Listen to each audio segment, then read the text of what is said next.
While tons of great quality of life changes in the fitness and health applications in iOS 18, we have a new training load feature, a new vitals view, and also the ability to set different move goals for each day. So let's dive right into all the new features in fitness and health, because there's a lot of them. So the first big change in fitness is the ability to customize your summary. And we can do this by scrolling down to the bottom and tapping Edit Summary. See, now it's in sort of a jiggle mode like widgets on the home screen. You can do lots of different things like rearranging these cards, that's what they're called. So let's say you can swap step count and step distance. Maybe you want awards above that, or you could have sessions, for example, and put it below the training load. But I'm just going to keep it at what I have right now. Actually, I'll put training load above sessions, and then awards under step counts and distance. And you can edit cards too. You can do this by tapping on a card while you're in jiggle mode. Then you can just swipe through the options. You can see for steps, for example, you can trace between step count and step distance. Also, when you're editing a card that you may have recently added, it may show the text previously added. That helps you when you're customizing so that you're not as likely to add duplicates. Another example is when you're editing the awards card, you can swipe over a smaller square size. Same thing for trends, you have lots of different options here. Here you have a large square that shows all 8 trends. Then you have the option for a small square that only shows 1 trend in each. There's options for stand, move, distance, walking pace, cardio fitness, exercise minutes, stand minutes, and running pace. Lots of options there. That's useful if you want to see some, but not all of them. For trainer tips, you could choose from a wide but short rectangle or a square, which I already have here at the bottom. You can also edit cards when you're outside of jiggle mode. Just tap and hold on a card and press edit. Some of these you can't edit, like activity rings, that's the only one. If you tap and hold on that, there's no option for editing, but you can either pause rings or change goals. Pause rings, that's actually a new feature. We'll look at that in a little bit. But for step count, for example, you can go into editing mode, change between step count and step distance, just like any other card. You can also hide a card from the summary. Tap and hold it, and just press the hide button. If it's a small square and a row of 2 cards, it will just leave an empty space. That makes it easy to replace that with a new card if you want. So I'll go ahead and add that same card back. To add a card, go down to the bottom, tap Edit Summary, then the Add button in the top left corner. It says Add a card to your summary, then gives an example with step count. It says a quick glance at your step count as well as your walking and running distance for the day. Let's tap on that, then step count to add that. Puts it at the bottom, so you'll have to drag it up, and there we go. I'll also show you all the different types of cards you can add. You have step count, step distance, sessions, that says see all your workouts, meditations, and dives. Trainer tips, that says get expert advice on how to from Fitness Plus trainers. Training load, which is actually a new feature. We're going to dive deeper into that later. Actually a very useful new feature. Then trends, then friends if you're sharing activity with someone, or if someone's sharing activity with you. It says see your friends' activity rings, competitions, and highlights, and recent activities from your friends will appear here. Then awards, that says see your badges and new awards you can earn. Then you have different workout types, like running, that says see your distance add up over time, or view metrics like your average pace or cadence. In cycling, it says the same thing. And swimming, that's different, so you can see your average pace with that. Then hiking, that lets you see elevation gain. Then walking, same thing. You can see your average pace. Finally, mindfulness. That says a quick look at how much mindfulness you've logged. That can be through Mindful Minutes with a journal app, third-party apps, or a Fitness Plus meditation. If you scroll down to the bottom, there's a See All Categories button. So that just puts everything into like a browse menu. We have activity rings, steps, sessions, trainer tips, training load, trends, awards, running, cycling, swimming, hiking, walking, and mindfulness. So if we tap on these, it gives you information and graphs like week, month, year, and it shows totals or averages. And for walking, it shows your distance, time, elevation, pace. Hiking shows the same information. Swimming shows the same info, but shows you pace instead of elevation. For cycling, you can also see pace, power, and cadence. Running shows you the same info as cycling, but also shows vertical oscillation, ground contact, and stride length. Lots of metrics there. Then for awards, it shows you many categories. At the top, go for it is awards you can strive for now. It says awards you're close to earning or ones you can earn now. There's also categories for close your rings, monthly challenges, workouts, fitness plus workouts, limited edition challenges, and competitions. Each category shows the image of the most recent award in that section and other awards below that. It's all sectioned out for you. Trends shows trends that are up at the top. Below that is your trends that are down. It also gives you advice on how to improve them. And below that are trends that need more data. Sessions just shows your mindfulness and workout sessions. It splits up your sessions by month. You can also scroll between each workout type at the top, like mindfulness, walking, core, cycling, cool down, strength training, running, and all the other types. Finally, at the top is activity rings. That just takes you to your activity rings. Also, when you're customizing your summary, activity rings is pinned to the top. You can't move it around and you can't hide it. This makes sense though, because your activity rings is the core of the fitness app. One of the biggest new additions to the fitness app is the training load. This gives you insights into what's called your training load. Currently for me, it says steady, just negative 12%, a little under normal. It does this by comparing your 7-day versus 28-day loads. So it takes about 28 days of workouts to gather this data and set it up for you. And it gives you a little summary. For me, it says your 7-day training load is close to your 28-day load with your last rated workout recorded 4 days ago. If you go easier or take the day off from working out, it may go down a bit tomorrow. If it's way below baseline, it'll say something like, if you stay here for too long, it can be easier to recover, but you may lose fitness. And if it's way above, it may tell you that staying here for too long can increase the risk of illness or injury. So it just gives you good tips like that for the summary, just to help you maintain a steady training load. Essentially, it tells you when it's best to go lighter or rest, and when it's best to push.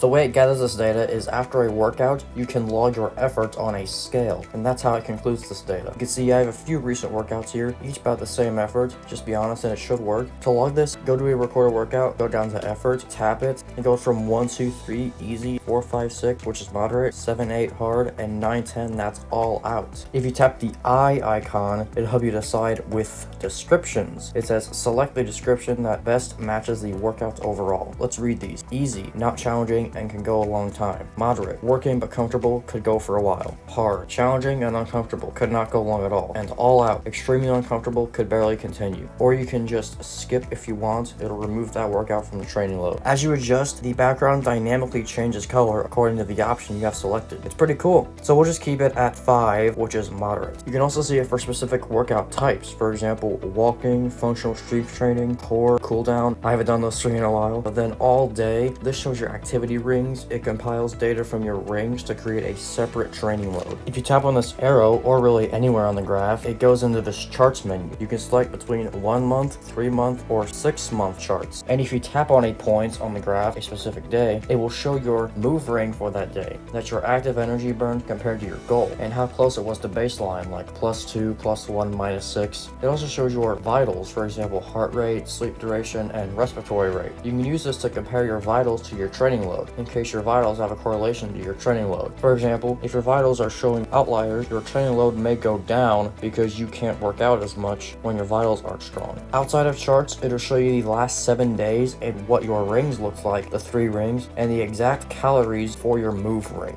If you tap on it, it will go to that day in the activity rings. In charts, you can also change the workout types to show on the chart. You can choose between all workouts, walking, strength training, core, and whatever else you may use. Those are just the ones I have workouts logged for. If you go down on the bottom, you can also reorder these vitals. For example, I have respiratory rate at the bottom because my watch doesn't track that, but it does track sleep and heart rate, so I'll put those 2 at the top. Overall, very useful. If you want to see how your vitals relate to your workouts, you can. One way to tell at a glance if your vitals may be impacting this is if a point is in the blue section, or if you tap on it and it has a blue text box, it's normal. But if we tap on this point around here and look at sleep, for example, the night before August 16th, it was 5 hours and 18 minutes, quite a bit lower than expected. It has normal for me, probably between 5 hours and 45 minutes to more than 9 hours. But you can see it's about half an hour less than that. So now it's pink, and that means it's an outlier. When you're in the 1 month view and you tap on a day, it'll show your vitals the night before and the night after. It looks like it takes the vitals from overnight, just like sleep usually does. It does for heart rate and respiratory rate as well. For some ways to learn more about this, it should guide you through it when you set it up. You can also tap the I in the top right corner. It gives you a summarized description, information information about the 7-day load versus 28-day load, effort rating, workout filters, and all-day load using your move rings. In charts, if you scroll down to the bottom and tap Learn More, it will take you to Vitals and Health. There's actually more you can see here. When you're on a day, tap on Show More Vitals Data. You'll see all different types. You have heart rate, respiratory rate, wrist temperature, blood oxygen, and sleep duration. A couple of those may not show up in the fitness training load. It also gives you a lot of information, how you can maybe improve these vitals. If you tap the blue I button, the information button on the right, for example, sleep duration, it says your sleep duration can be affected by a range of behavioral, health, and environmental factors such as stress, medications, alcohol, caffeine, illness, or travel. Same thing for heart rate. That shows a little summary, even factors that may cause an increase and factors that may cause a decrease. If you're on the daily view, it'll show each of your 5 vitals in their own columns. Ideally, you want these dots to be in the middle and they'll show up blue inside the typical row, but if they're way up here or way down here in the high or low sections, it'll show up pink because it's an outlier. If you go to the week view, it'll show a little bar showing your range of your vitals for each day. Same thing for monthly. Also, it shows the total number of outliers in that time frame. You can tap on one specific day. It'll show the number of outliers from that day only above it. Then if you go back to the day view, it'll show what those outliers are on that day. Same thing for the 6-month view. Another place you can learn more about this is if you scroll down, it says About Vitals. It gives you a few paragraphs you can read through. It takes you just about a minute to read. It tells you how to collect this data and more about your vitals. Then there's this article down here, Understanding Your Vitals. It just helps you understand your vitals and how they might affect your health. When you're editing your goals, you can now set a different goal for each day of the week. If you go to Change Goals and Activity Rings and tap Schedule in the top right, you can schedule a different goal for each day of the week. It also shows a chart showing your planned goals on different days of the week. This applies for all 3 rings, Move, Exercise, and Stand. And you do need a watch with watchOS 11 for this to work properly. Now you can pause your rings by tapping Pause Rings and Activity Rings. It'll mute coaching and goal tracking while maintaining your move streak, and it's great if you have an injury. You have options to pause for today, until Monday, until next month, or custom up to 90 days and choose to resume or change duration at any time. Your device will not track steps, distance, or flights, and will not show your rings, but if you decide to resume your rings later in the same day, it will place back all that data. You can also pause rings by tapping and holding on activity rings on the summary page and tapping pause rings, or double tapping the rings on the activity app on Apple Watch. All of this requires watchOS 11 to function properly. In addition, you can change goals for just today by tapping the Change Goals icon and adjust goal for today. So now let's take a look at the redesigned Fitness Plus layout. So first, you have 4 different sections. The first one is For You. And at the top, you have these different cards. And if you have a custom plan set up, that shows up right here. And then you scroll over and that shows different workouts or meditations you might be interested in based on your prior activity. And then if you don't have a custom plan at the end, you can set that up right here. And then we scroll past that, it shows more of what you do. And these are broken up into categories based on the type of workout. So you have meditation, core, strength, mindful cool down, etc. And then you scroll past that, you have your activity types, so you can scroll through these are the activities you do, and if you tap on these, you can see a full list of those activities, and you could sort through them and find one. And then down below that, you might also so these are just recommendations, and this is all personalized based on your prior activity. It's a personalized experience. When you start it up, it takes a few moments to take that into effect, and then it loads up for you.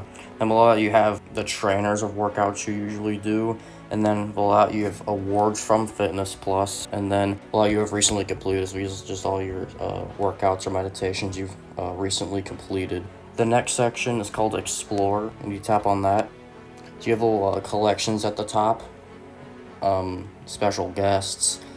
It shows you programs and other activities you can do. Also lets you explore different types of music you'll find in workouts. It shows you new workouts, then new meditations, and then activity types again. These are all activity types, not just the ones you do. Then programs, and then programs to get started. Then collections, so these are curated from the library to help you reach a goal. And then you have popular. These are just popular workouts if you want to look at those. And then you have Artist Spotlight, so this shows workouts that have music from artists that you listen to or similar to music that you listen to, similar genres and stuff. And then you have Music Spotlight. It says workouts powered by motivating songs and epic albums from Apple Music. You just go through here, they have albums here, and if you click on these workouts have music from those albums. And then you have Time to Walk, that's one of the programs they have, then Time to Run, and then Custom Plan, and then Trainer Tips, and then all the Fitness Plus trainers through here. I'm liking this a lot because I really like how it's categorized and how you can find things based on like music, artists, and trainers, etc.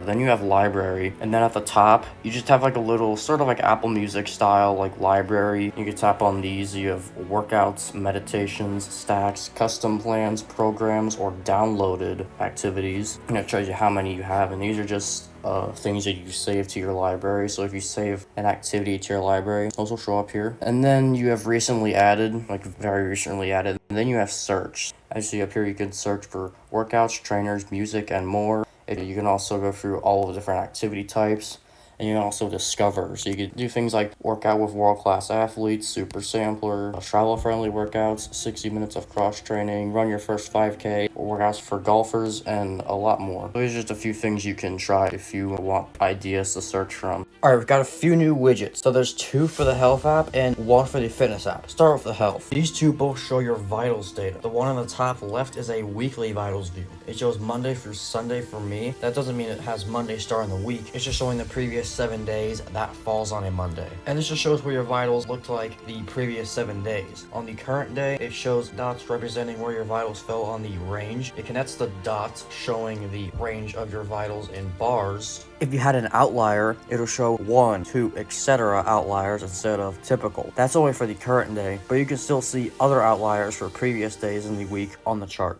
And then this widget just shows your vitals for last night as it got us that data overnight. You can see it says typical, and of course this blue bar in the middle is your typical range. And if a dot is above the typical range or below it, it'll be a pink dot because that shows that it's an outlier. Then we have the fitness widget. This is the training load. It could say steady, well above, or well below. Now mine says steady and then plus or minus whatever it is from the baseline. Mine falls at negative 12% right now. It's still within the blue steady column, and if it's too low, it'll show up as pink and say well below. Same thing if it's too high. Of course, if you tap that, it takes you to the training load in the fitness app. And if you tap either one of these 2 vitals widgets, it will open the vitals section in health. Here's a small but very useful update to sleep tracking. You can now track naps if you have watchOS 11. Unfortunately, I don't have watchOS 11, so I can't see it for myself, but these will show up now as naps. It doesn't show sleep stages, so it'll just show up like it has all 4 selected: awake, REM, core, and deep. Before, it only tracked sleep during your sleep schedule, and you needed the sleep focus mode on. Now, if you don't, it will track at any time throughout the day. And again, no sleep stages, just shows when you're asleep. That's the only metric it will track, besides heart rate, wrist temperature, and other simple metrics like that. For example, if you take a nap in the middle of the day, and you didn't get much sleep last night, if you scroll over on the graph to include that nap, it will show your total time of sleep, your nap plus your actual sleep. That way, if you don't sleep as well at night, maybe you sleep better in the day with naps, it'll show your actual total time, and you'll have a lot more time asleep. I guess that can help improve your metrics. Then a couple of smaller changes to the medication section. One's with these blue bubbles under the dates. Before, they were either completely empty or completely full. I think you need to log all scheduled medications on a day for the bubble to fill in. But now you can see some days where I only have some logged, it will show them as half full. I may have missed one, but I didn't have all, I didn't have none. Before, it was just all or nothing. Now it gives more information at a glance. If you look at logged, it will show how long ago you logged a medication. Say, if you backdated it, it doesn't show when you logged it, but how long ago the timestamp is, or when you took it, not when you logged it. For example, I just logged this one 12:12 p.m. just 2 minutes ago, but it says 5 hours ago. That's because that's how long ago 12:12 p.m. was when I took it. It's just a very slight change here. On the summary page, the favorites has been renamed to pinned, and to the right of that is an edit button. Through here, you can easily move items around. You can also move things without going into an edit menu just by tapping tapping, holding, and dragging it around. If you go to Edit and scroll down past your pinned items, it'll show different categories of the health app, and you can pin a variety of metrics. Some examples of categories are activity, body measurements, cycle tracking, hearing, heart, medications, mental well-being, mobility, nutrition, and more. You can add things by tapping the pin button. Let's do weight. Things you use often, I recommend going through and adding. In the edit list, if there's things you want to get rid of, you can do it easily by tapping this red unpin button. Again, by dragging things around, I can maybe put weight up here. We'll rearrange some other things, and you can add whatever you want. This is all personal. Just like it was before, when you go to a section in health or a metric, if you scroll down to the bottom, you can pin it to the summary or unpin it, but now it's called pinned instead of favorites. Overall, these are all great new features and quality of life changes to the fitness and health apps that drastically improves the health ecosystem on iOS and Apple Watch. However, the significance of changes like the customization of the summary goes beyond just the health and fitness apps. The new customization in health and fitness may hint towards a similar update in the future to apps like settings, passwords, or the watch app, where you can pin your favorite options or reorder them for easy access, or updates to an app like weather, where you can move each card and create presets for different locations. In conclusion, we could see future updates like iOS 19 bring this new customization found in fitness and health to other Apple apps like settings, weather, and more.